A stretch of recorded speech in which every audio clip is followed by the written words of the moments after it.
Class 10th के सारे बच्चे ध्यान दें, मेरे पास कुछ प्रश्न है, ऑब्जेक्टिव प्रश्न। और ध्यान दीजिए कैसे इस प्रश्न को बनाएंगे। ध्यान दें, ये प्रश्न नंबर 23 कह रहा है कि निम्न में से कौन सा द्विघात समीकरण है। मेरे पास कुल 4 ऑप्शन है, इसमें से एक द्विघात समीकरण होगा। तो सबसे पहले ध्यान दीजिए, द्विघात समीकरण का व्यापक रूप होता है ax square plus bx plus c बराबर 0। अर्थात अधिकतम घात अगर 2 आ गया ना तो द्विघात बहुपद होगा। तो मैं ना सबसे पहले सबका कैलकुलेशन करूं, ए नंबर का कैलकुलेशन कर रहा हूं। इस साइड हमें गुना करना पड़ेगा। अब x को मन करो, x माइनस 2 प्लस 2 को मन कर लो, x माइनस 2 बराबर x square minus 4x cube हो गया। X square minus 2x plus 2x minus 4 बराबर x square minus 4x cube. तो इसमें ना एक्स स्क्वायर कट गया। अब देखिए अधिकतम घात तो इसमें एक्स स्क्वायर नहीं ना है, x का पावर 3 आ रहा है, तो इसका मतलब हो गया ये द्विघात बहुपद नहीं है। बात समझ गए। अब ये दूसरा ऑप्शन पर चलिए, बी नंबर में क्या है, x प्लस 2 का होल स्क्वायर और बराबर 3 इंटू एक्स प्लस 4। तो आप ना इसे a प्लस बी के होल स्क्वायर पर तोड़िए, a स्क्वायर प्लस 2ab तो 4x प्लस 4 बराबर 3x प्लस 12। उधर ले चलिए इसे, तो एक्स स्क्वायर प्लस 3x इधर आया तो माइनस 3x, तो x बचा ना, 12 घटा तो माइनस 8। अब देखिए बाबू, इसमें अधिकतम घात कितना है 2, अर्थात ये बी नंबर इसका करेक्ट आंसर हो गया। ये द्विघात समीकरण है क्योंकि इसका रूप ax square plus bx plus c का हो रहा है। समझ गए आप लोग। चलिए अगला क्वेश्चन, क्वेश्चन नंबर 24। आप लोगों को स्क्रीन पर 24 नंबर प्रश्न दिख रहा होगा। प्रश्न कर रहा है द्विघात समीकरण, ये रहा द्विघात समीकरण और इसके मूल हमें निकालना है। तो ध्यान दीजिए बाबू, इसमें a बराबर कितना हो जाएगा p, b हो गया q और रेस्ट टर्म c हो गया r। मूल बराबर सूत्र होता है minus b plus minus root under b square minus 4ac बटा 2a। इसे हम द्विघाती सूत्र कहते हैं। बात समझ गए ना। तो माइनस बी मतलब हो गया minus Q plus minus b square का मतलब क्या हो जाएगा बाबू, क्यू स्क्वायर। अब माइनस 4ac तो 4pr अब बटा 2a तो 2p। आप देख लो ऐसा ऑप्शन कोई है, minus Q plus minus root under Q square minus 4pr, Q square minus 4pr बटा 2p। B number option, B ही हुआ ना, देख लीजिए। हाँ बी ही हुआ आंसर। बात समझ गए आप लोग। अब चलिए अगला प्रश्न, 25 नंबर प्रश्न, प्रश्न संख्या 25। एक बार रीड कीजिए 25 को। क्या रहा है, द्विघात समीकरण दिया है, मूल की प्रकृति मुझे बताना है। तो सबसे पहले मेरे पास समीकरण है 6x square plus 6x plus 1 बराबर 0। तो मैं ना सबसे पहले डी निकाल लूं, विवेचक, क्योंकि मूल की प्रकृति विवेचक ही बताएगा। इसमें a बराबर 6 हो गया, b भी 6 हो गया, c 1 हो गया। d बराबर फॉर्मूला होता है b square minus 4ac। 6 square minus 4 गुने 6 गुने 1, 6 6 1 36 माइनस 4 6 के 24। अगर आप इसे घटाते हो, 6 में से 4 गया 2 और 3 में से 2 गया 1, 12। अब यहां देखिए आप लोग, d ग्रेटर देन 0 है, 0 से बड़ा संख्या 12 हुआ ना। तो अगर d 0 से बड़ा संख्या होगा तो इसका प्रकृति हो जाएगा दो भिन्न वास्तविक मूल। अर्थात मेरा आंसर क्या हो गया, दो भिन्न वास्तविक मूल है। ये ऑप्शन, वास्तविक और असमान। भिन्न का मतलब असमान, दो भिन्न, भिन्न माने अलग अलग। समझ में आ गया आप लोग को। अगला चलिए 26 नंबर सवाल देखिए, ध्यान दीजिए स्क्रीन पर 26 नंबर क्वेश्चन को गौर से देखिए। 26 नंबर प्रश्न का रहा है समीकरण 3x स्क्वायर। ध्यान दीजिए, बहुत ही इजी क्वेश्चन है। द्विघात बहुपद दिया गया है 3x square minus 18x plus 6 बराबर 0। a बराबर 3 हो गया। मैंने कई बार बताया है कि x स्क्वायर का गुणांक a कहलाएगा। बात समझ गए आप लोग। एक्स स्क्वायर का गुणांक ये कहलाएगा और -18 हो गया बी, और रेस्ट जो बच गया वो सी हो जाएगा। तो बी कितना हो गया -18 और सी हो गया 6। मूलों का योगफल मतलब अल्फा प्लस बीटा बराबर, सूत्र को याद रखिएगा आप लोग, सूत्र होता है मूलों का योग बराबर -b/a।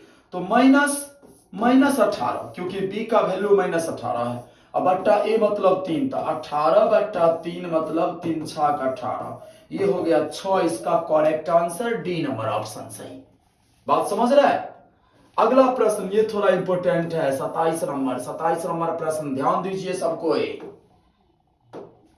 27 का राय द्विघात समीकरण दिया गया है, कितना है ax² plus bx plus c, और प्रश्न करा है मूल एक दूसरे के व्युत्क्रम होंगे। अगर मान लीजिए अल्फा अगर x है तो बीटा हो जाएगा 1/x। व्युत्क्रम का यही ना मतलब हो गया। अब चलिए ये दोनों व्युत्क्रम हो गए उल्टा, ये दोनों व्युत्क्रम हो गए, ये दोनों देखिए। अब चलिए एक फॉर्मूला होता है ना बाबू, अल्फा बीटा सी बट्टा ए, तो इसमें चूंकि सी का मान भी सी ए होगा और ए का मान ए ही होगा। अल्फा बीटा के बदला में आप क्या लिखोगे, x गुने 1/x बराबर सी बट्टा ए, क्योंकि मैंने अल्फा को x माना है और बीटा को मैंने अल्फा को x माना, बीटा तो हो जाएगा 1/x, क्योंकि सवाल कर रहा है मूल एक दूसरे के व्युत्क्रम। व्युत्क्रम का मतलब होता है अपोजिट, उल्टा। x x कट गया, क्या बच रहा है बाबू 1/1 बराबर सी बट्टा ए। अगर आप ब्रज गुणन करते हो तो a बराबर सी, आप देख लो a बराबर सी है कोई ऑप्शन, या c बराबर a, ये रहा b, इसका भी b ही आंसर होगा। समझ रहे हैं आप लोग, वेरी गुड। अगला प्रश्न 28 नंबर और 29 नंबर, दो प्रश्न आप लोगों के सामने है। 28 क्या कह रहा है, एक एपी मेरे पास दिया गया है, एपी मेरे पास है 1/2 और 1 और 3/2 और 2। इसमें बाबू ए हो गया 1/2, डी हो जाएगा 1/1 माइनस 1/2, 2 लघुत्तम 2 माइनस 1 मतलब 1/2, और हमें 15वां पद निकालना है a15 बराबर हो जाएगा a प्लस 14 डी। ए हो गया बाबू 1/2 प्लस 14 गुने 1/2, 2 सत्ते 14, 1/2 प्लस 7/1 है ना, मैं सही जा रहा हूं। 2 1 प्लस 1 दूनी 2 और 2 सत्ते 14, मतलब 15/2 is A correct answer, D number. देखिए सबका बी ही निकल रहा है कि नहीं, समझ में आ गया आप लोग को। अब हम लोग चर्चा करूंगा प्रश्न संख्या 29 के बारे में। 29 क्या कह रहा है सो देखिए। 29 नंबर कह रहा है कि निम्न में कौन सा समांतर श्रेणी में नहीं है, इसमें से एपी में कौन सा नहीं है वो मुझे, तो मैं डी नंबर ऑप्शन पर चर्चा करता हूं। देखिए डी में, ऑप्शन नंबर डी में क्या दिया गया है 4 10 15 20। ध्यान दीजिए एपी होने के लिए, इसी से आप सबको चेक कर लोगे, एपी होने के लिए फॉर्मूला होता है बउआ a2 माइनस a1 बराबर a3 माइनस a2 बराबर a4 माइनस a3।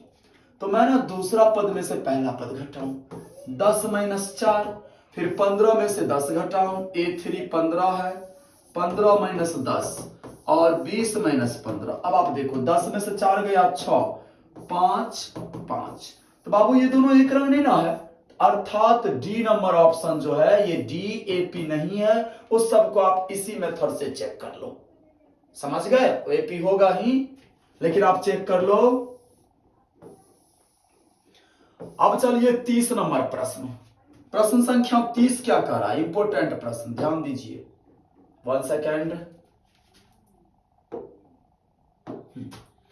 प्रश्न संख्या 30 क्या कह रहा है, एक एपी का पहला पद 9, तो पहला पद को मैं ए कहता हूं, ए 9 हो गया प्रथम पद। सार्वंतर -3 जिसे आप डी से डिनोट करते हैं, याद है ना, सार्वंतर को हम लोग डी कहते हैं। डी दिया गया है -3 और इसके प्रथम 12 पदों का योग निकालना है, n हो गया 12, हमें बाबू Sn निकालना है। योग को हम Sn से डिनोट करते हैं, S for sum, N for nth टर्म। तो n बट्टा 2 into 2a plus n minus 1 into d, ये फॉर्मूला होता है एपी के योग निकालने के लिए। n बट्टा 2 के बदले में आप क्या लिखोगे, 12 बट्टा 2 इंटू 2a, तो मतलब 2 गुने 9 अब प्लस 12 माइनस 1 इंटू डी कितना है बाबू, -3। 2 छक 12, 9 दूना 18 और प्लस 11 तिया, यहां -33 हो रहा है, ठीक ना।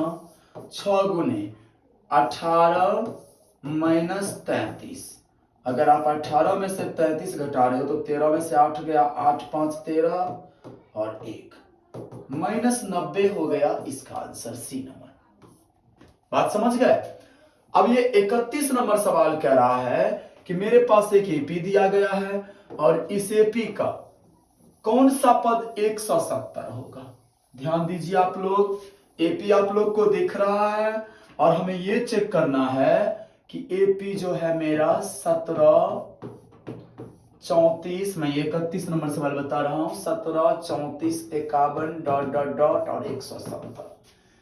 ए मेरा 17 हो जाएगा फर्स्ट टर्म, डी मैं आराम से निकाल लूंगा a2 माइनस a1 करके, तो 34 माइनस 17 मतलब 17, और ये मेरा लास्ट टर्म हो गया जिसे tn या l या an से हम डिनोट करते हैं, और इतना बराबर फॉर्मूला होता है a plus n minus 1 into D बराबर 170।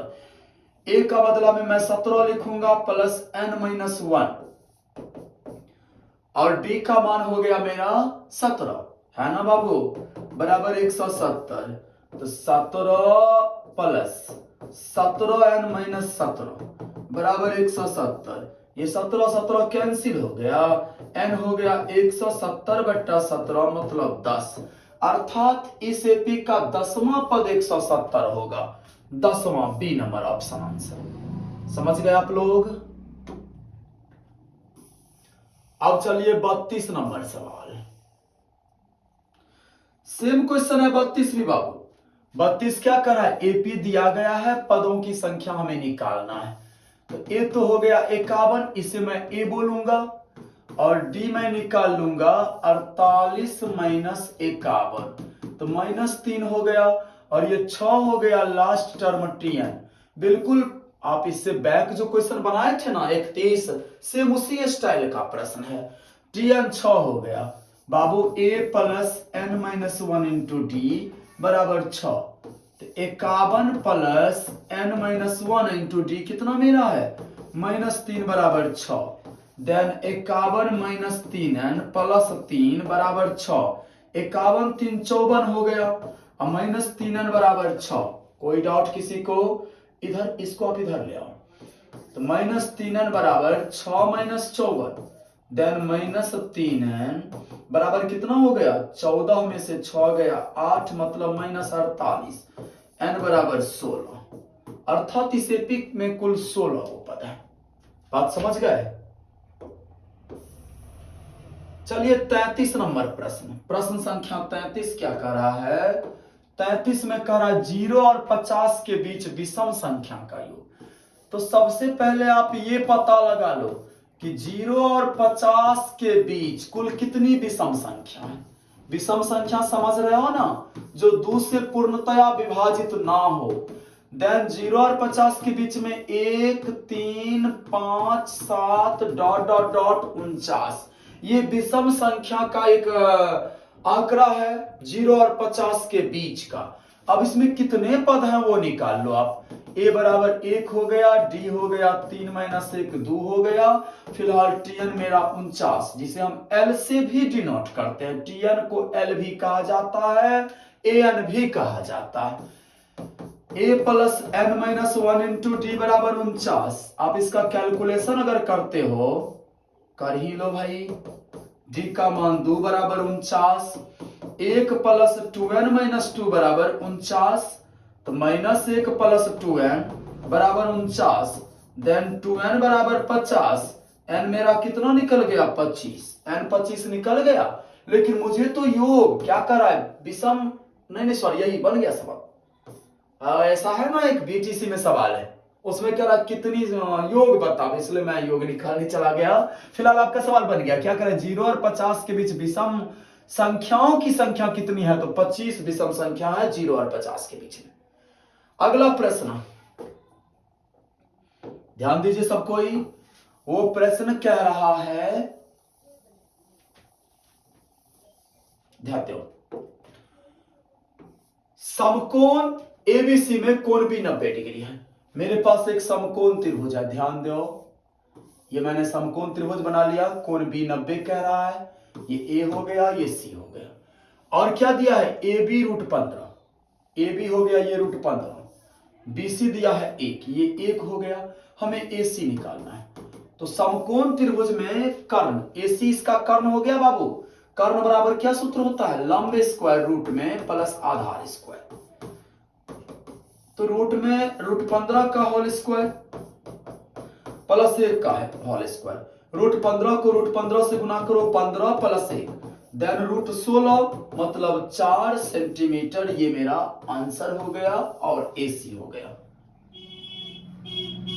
ओ सॉरी, ये एसी हम और है सवाल, रुके रहिए, एसी दिया है, एसी एसी दिया ही था 4, मैं निकाल भी दिया, हमें निकालना है tan a का मान बाबू। चलिए मैं थोड़ा ज्यादा कर दिया, tan a बराबर क्या हो जाएगा, लंब, tan a इस एंगल से देखूंगा ना, लंब बट्टा आधार, tan a बराबर सूत्र होता है ना BC बट्टा AB, देन 1 बट्टा √15, ये हो गया आंसर, ये सी नंबर। बात समझ गए, मैं सवाल पूरा नहीं पढ़ा था ना। यहां देखो बाबू क्या है सवाल,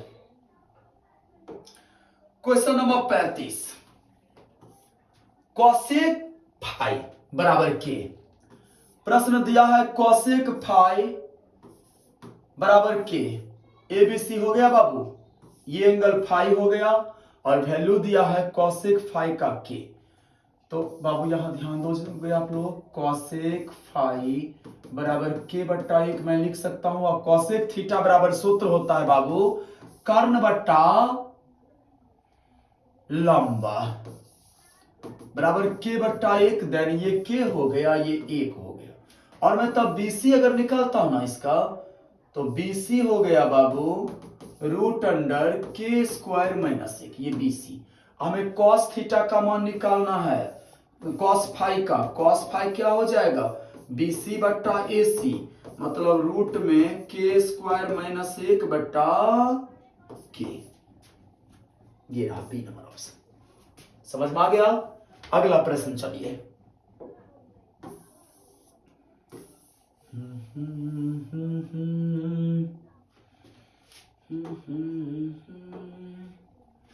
छत्तीस नंबर, सिंपल सा प्रश्न, 1 बट्टा सेक फाई बराबर क्या होता है बाबू, 1 बट्टा सेक फाई बराबर होता है क्या चीज, कॉस फाई, क्योंकि कॉस थीटा बराबर सूत्र होता है 1 बट्टा सेक थीटा, तो ये हो गया आंसर। 37 नंबर, ध्यान दीजिए, हमें निकालना है tan x into cot x. देखिए ध्यान दीजिए कैसे बनाऊंगा, tan x या tan थीटा बराबर क्या होता है, लंब बट्टा आधार, होता है कि नहीं जी, बिल्कुल होता है, और कॉट क्या होता है, आधार बट्टा लंब, tan का अपोजिट कॉट होता है, लंब लंब कैंसिल, आधार आधार कैंसिल, क्या बचा 1, इसका करेक्ट आंसर हो गया 1। बात समझ गए। अब इसमें चलिए 38 नंबर प्रश्न, प्रश्न संख्या 38 क्या कह रहा है, 38 नंबर प्रश्न कह रहा है बाबू, हमारे पास दिया गया है कॉस फाई बराबर 1/2, कॉस फाई 1/2, मैं ना एक त्रिभुज बना लूं, ए बी सी नाम दे दूं, ये एंगल फाई हो गया, कॉस फाई क्या होगा, कॉस थीटा, आधार बट्टा कर्ण होगा कि नहीं जी। आप ए बी निकाल लो, √2 square minus 1 square, then 4 minus 1 मतलब √3, ये √3 निकल गया। हमें वैल्यू किसका निकालना है, कॉसेक फाई का, और कॉसेक फाई बराबर होता है कर्ण बट्टा लंब, मतलब 2/√3, ये हो गया correct answer, b number option. समझ रहे हैं आप लोग। अगला सवाल 39 नंबर। 39 नंबर प्रश्न क्या कर रहा है, ध्यान दीजिए। दिया गया है थीटा बराबर 45 डिग्री।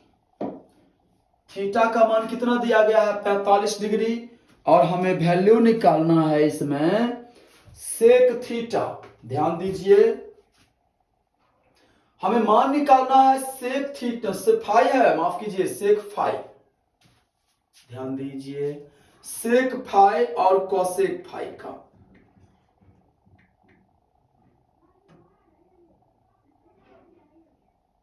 ध्यान दीजिए, तो थीटा तो मेरा 45, फाई मेरा 45 डिग्री है ना, इसका मतलब हो गया सेक फाई और प्लस कोसेक फाई, है कि नहीं।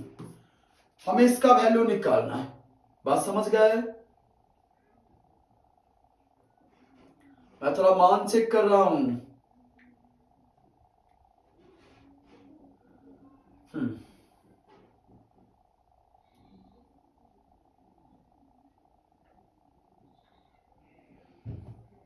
ध्यान दीजिए, सेक 45 फाई के बदला मैं लिखूंगा प्लस कोसेक 45। सेक 45 का मान भी होता है √2, समझ गए, और कोसेक 45 का भी मान होता है √2। ये 45 कहां से आ गया, सवाल ही डिक्लेयर कर रहा है कि फाई बराबर 45 डिग्री, तो यहां फाई के बदले में 45 लिखूं तो सेक 45 होगा ना, और यहां भी फाई के बदले 45 लिखूं तो कोसेक 45। अभी दोनों को आप जोड़ कर दो, 2√2 हो गया, इसका आंसर डी नंबर ऑप्शन। ये सवाल चलिए 40 नंबर प्रश्न दिया गया है। 40 में √3 tan -3 बराबर 0। बाबू रे, इसको मैं लिख सकता हूं √3 tan बराबर 3। चल भाई, ये जब लिख सकता हूं तो ये भी मैं लिख सकता हूं 3/√3 लिख सकता हूं ना। अब आप इस पक्ष को क्या करो, हर का परिमेयकरण कर दो, बात समझ गए। तो tan बराबर 3/√3 का अगर मैं हर का परिमेयकरण करता हूं तो √3 से ऊपर नीचा गुना करूंगा, हो जाएगा 3√3/3, 3 3 कैंसिल, तो इसके बदला में मैं √3 लिख सकता हूं। अब आप सोचो कि tan में √3 मान किसका होता है, tan 60 का, tan tan कैंसिल, a बराबर 60 डिग्री। अगर बिहार बोर्ड 2024 में इस प्रश्न को पूछेगी तो आप इसका आंसर क्या डालोगे, बी नंबर ऑप्शन 60 डिग्री। जो कैसे निकला मैंने यहां बता दिया, बात समझ रहे हो। अब चलो 41 नंबर, ये रहा 41 में हमें इसका वैल्यू निकालना है। सबसे पहले सेक 35 है ना, इससे आप लिख सकते हो बाबू सेक 90 - 55, क्योंकि 90 डिग्री में से अगर मैं 55 डिग्री को माइनस कर रहा हूं तो सेक 35 हो रहा है, और नीचे में है कोसेक 55, और इसका है बाबू होल स्क्वायर, है कि नहीं। अब एक फॉर्मूला याद रखिएगा, सेक 90 - थीटा बराबर सूत्र होता है कोसेक थीटा। तो कोसेक 55 कोसेक 55, अरे कोसेक 55 कहां से आ गया, ऊपर में था तो सेक 35, तो बाबू मैंने फॉर्मूला यूज किया है। एक फॉर्मूला होता है, आप लोग याद रखोगे, sec 90 - theta is equal to cosec theta. मैं बस इसी फॉर्मूला को यहां अप्लाई किया हूं, का होल स्क्वायर। सवाल क्या रही है, ये एक मर्तबे कट गया तो एक का होल स्क्वायर 1 हो गया, इस प्रश्न का आंसर। अब चलिए आप 42 नंबर प्रश्न।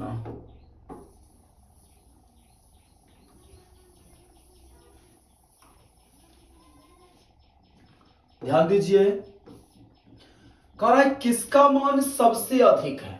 तो मैं ना इस चारों का मान पहले पता लगाता हूं कि किसका कितना मान है, तब पता लगाऊंगा किसका मान सबसे अधिक है। तो ध्यान दीजिए बाबू, cos 45 जो है ना, इसका मान होता है, cos 45 का मान होता है 1/√2। आ गया समझ में, cos 45 का मान 1/√2। इसके बाद साइन जीरो का मान होता है बुआ 0 डिग्री। साइन 0 डिग्री का वैल्यू होता है 0। अब चलिए कॉट 45, कॉट 45 का मान हो जाएगा 1। ध्यान दीजिए, कॉट 45 का अगर मैं मान पता लगाता हूं तो कॉट 45 का मान आएगा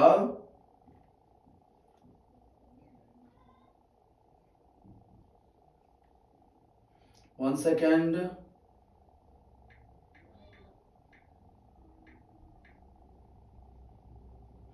एक ही होगा।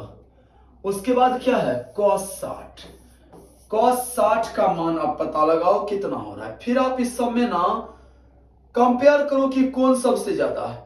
तो cos 60 डिग्री का मान होता है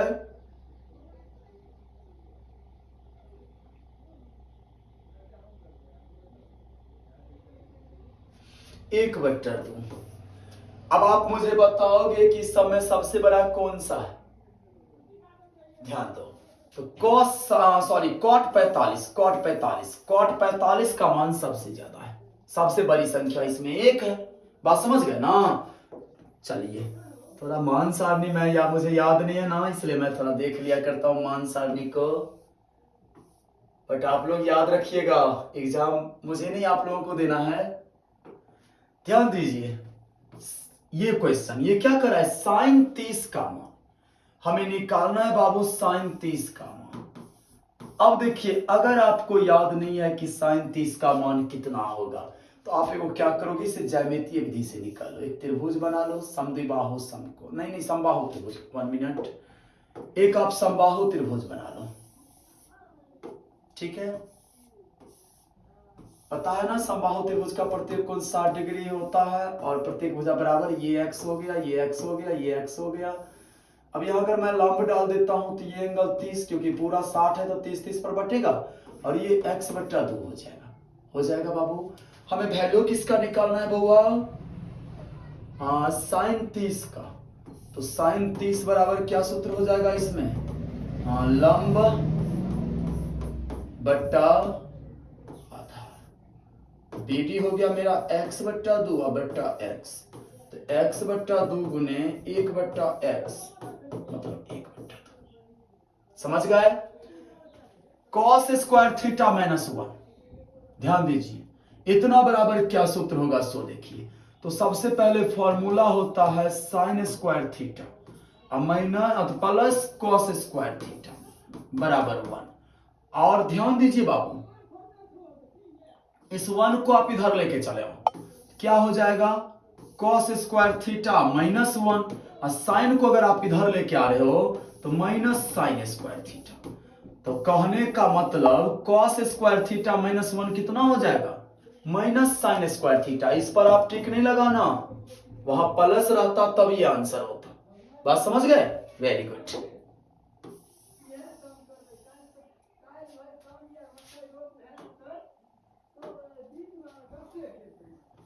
पैतालीस नंबर 1 माइनस सेक स्क्वायर थीटा, और हमें इसे गुना करना है बाबू कॉट स्क्वायर थीटा से। तो 1 माइनस सेक स्क्वायर थीटा का मतलब क्या हो जाता है, tan square theta into cot square theta. मैं थोड़ा चेक कर लेता हूं, ध्यान दीजिए। सूत्र में कंफ्यूजन है तो दूसरा मेथड अपना लो आप। 1/1 माइनस सेक थीटा बराबर 1/cos होता है ना जी, तो cos square into cot square क्या हो जाएगा, cos स्क्वायर बट्टा में साइन स्क्वायर हो गया। इधर भिन्न का जोड़ कर दो तो cos स्क्वायर थीटा माइनस 1 और गुने cos स्क्वायर थीटा बट्टा sine square theta. cos square cut गया। अभी आप लोग cos स्क्वायर थीटा माइनस 1 बराबर क्या प्रूफ किए थे इससे पिछला सवाल में, माइनस साइन स्क्वायर और बट्टा में साइन स्क्वायर। ये भी कट गया, इसका आंसर -1 हो गया। ये सी नंबर, ये कंफ्यूज करने वाला सवाल है। हाँ यहां अगर प्लस रहता तो बस तब तो आसान था, tan स्क्वायर हो जाता इसका मतलब, और tan इंटू कॉट बराबर तब एक आंसर हो जाता, लेकिन है तो माइनस ना, ठीक ना। अब ये सवाल देखिए आप, दिया क्या गया है 46 नंबर क्वेश्चन और 47। ध्यान दीजिए 46 में दिया गया है साइन अल्फा अगुने कॉट अल्फा का वैल्यू। तो बाबू साइन को आप साइन ही रखो और कॉट को आप लिख सकते हो कॉस बट्टा साइन, देन कोना कोनी में साइन साइन कट गया, बचा क्या कॉस अल्फा। इसका आंसर ये हो गया। समझ में आ गया। इसको कैसे बनाऊंगा 47 को, पहले तो दिया क्या गया है थीटा बट्टा 5 बराबर 12 डिग्री। आप इसे ब्रज गुणन कर दो तो थीटा कितना हो गया बुआ 60 डिग्री। थीटा कितना निकल गया मेरा 60 डिग्री। अब मुझे मान किसका निकालना है 3 गुने कॉसेक स्क्वायर थीटा। वो एक्स नहीं है, हमें वैल्यू निकालना है 3 गुने कॉसेक स्क्वायर थीटा। ध्यान दीजिए कैसे निकालूंगा। तो सबसे पहले 3 गुने, यहां थीटा के बदले में अगर मैं 60 डिग्री लिखता हूं तो कॉसेक स्क्वायर 60 डिग्री हो गया। 3 गुने कॉसेक 60 का मान होता है 2/√3, तो इसका होल स्क्वायर मतलब 3 गुने 4/3। 3 3 कैंसिल हो गया, आंसर 4 जो कि सी नंबर ऑप्शन हो गया। समझ गए।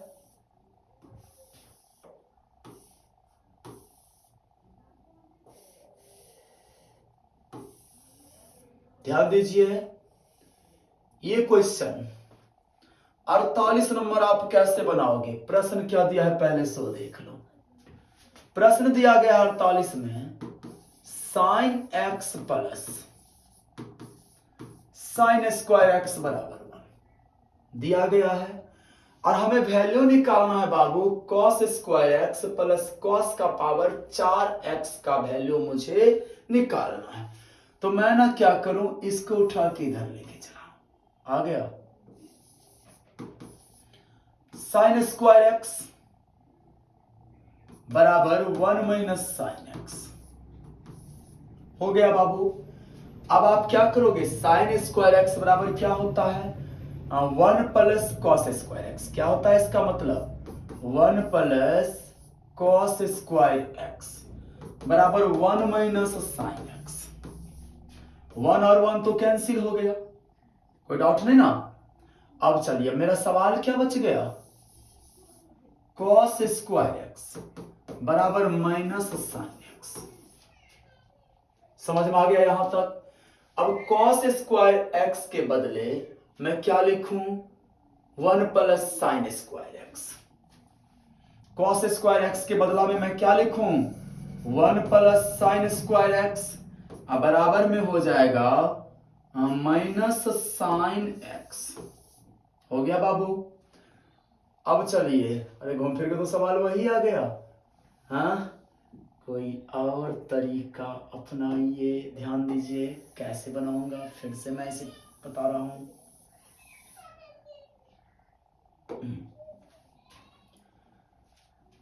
देखिए cos square x plus cos का पावर 4x, इसका वैल्यू मुझे निकालना है। कॉस स्क्वायर आप कॉमन कर लो, क्या बच गया 1 प्लस कॉस स्क्वायर एक्स। आप सबको पता है कि 1 प्लस कॉस स्क्वायर एक्स क्या हो जाता है साइन स्क्वायर एक्स हो जाता है ना बाबू। अब चलिए हो गया। कॉस स्क्वायर के बदले में आप लिख सकते हो 1 प्लस क्या चीज साइन स्क्वायर एक्स लिख सकते हैं इंटू साइन स्क्वायर एक्स। अब इसको मल्टीप्लाई कर दो ना, बन गया सवाल। साइन इसको गुना करोगे साइन का पावर कितना हो गया 4x। अब देखिए बाबू इसका वैल्यू कितना दिया गया है 1 दिया गया है ना, तो इसका वैल्यू भी 1 ही होगा क्योंकि ये दोनों जो है ये और ये एक ही है। Sine x plus sine square x और cos square x plus cos का पावर 4x ये दोनों एक ही है। मैंने यहां प्रूफ कर दिया है। देन उसका वैल्यू भी क्या होगा सेम ही होगा।